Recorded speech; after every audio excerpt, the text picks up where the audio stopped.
and would take 50% of his success, not 10% like some tithers, but 50% of his increase. And he would also give free orange juice to Bible colleges. You said to me, the young man understood the lesson and God began to work with his life. Can I share with you for just a few moments? God wants to teach us a lesson today.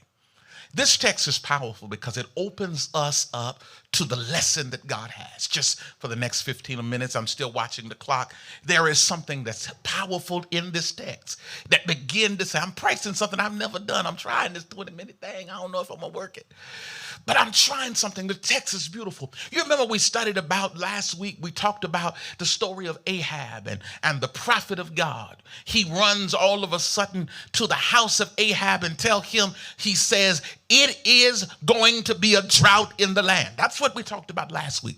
God said there won't be no rain until the space of the time that he tells me to tell you it's going to be a rain. He runs in and tells him. Now one of the characters in our lesson is Ahab. And what kind of lesson could Ahab got out of the prophet running into his house telling him that there would be no rain? I'm glad you asked, because the greatest lesson that Ahab had is that he believed he was large and in charge. He believed that he was somebody great. And the truth of the matter is that God always erects in our life to show us that even though we can control everything in our life, there are things in our life that we cannot control. And so he shares with him the